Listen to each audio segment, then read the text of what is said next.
Hello दोस्तों, कैसे हो आप लोग। आज की स्टोरी योगेश की है।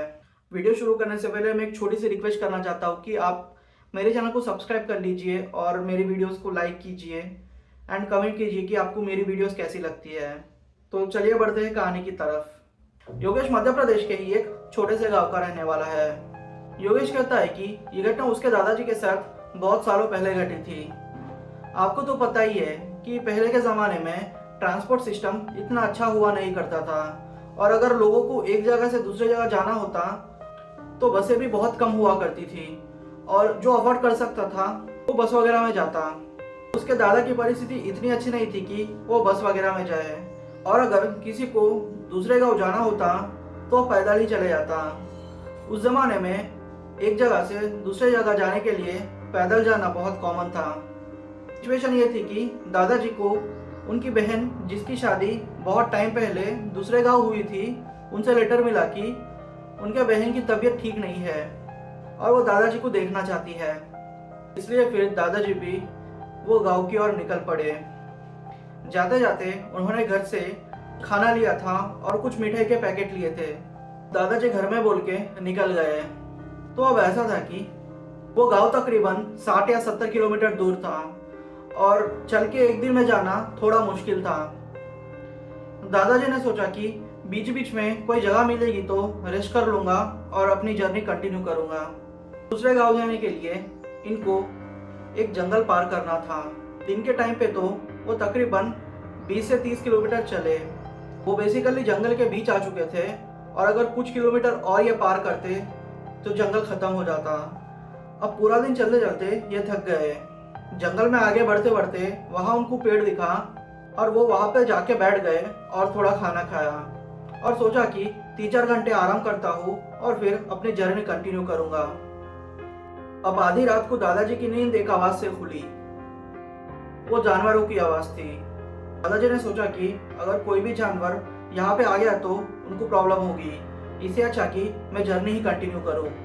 फिर क्या था, दादाजी ने जर्नी अपनी कंटिन्यू की एंड तकरीबन 4 या 5 किलोमीटर वो आगे बढ़े ही होंगे कि उनको अचानक से पीछे से आवाज आई। उन्होंने देखा कि एक औरत जिसने नॉर्मल कपड़े पहने हुए है दादाजी को बुलाया।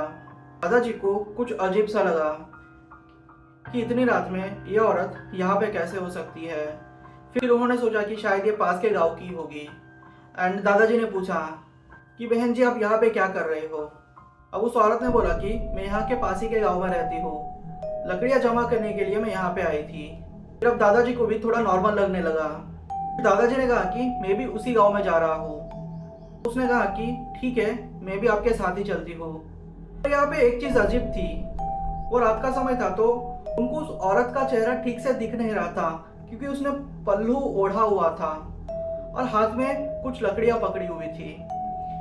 वैसे भी उनको कुछ अजीब लगा नहीं तो उन्होंने ज्यादा सोचा नहीं इस चीज के बारे में। दादाजी ने एक चीज नोटिस की कि वो औरत उनसे तकरीबन 5 या 6 फुट पीछे रहती थी और दादाजी चाहे कितना भी स्लो चलने की कोशिश करे या फिर फास्ट चलने की कोशिश करे, वो जो डिस्टेंस थी वो औरत उतना ही मेंटेन कर रही थी। फिर एक पॉइंट पे आके उस औरत ने बोला कि तू बीड़ी फेंक दे। योगेश के दादा को बीड़ी पीने की आदत थी। उन्होंने कहा कि मैं बीड़ी तो नहीं फेंकूंगा। फिर उस औरत का जो टोन था वो एकदम से बदल गया। वो अब डराते हुए दादाजी को बोलने लगी, तू बीड़ी फेंक दे वरना मैं तुझे मार दूंगी।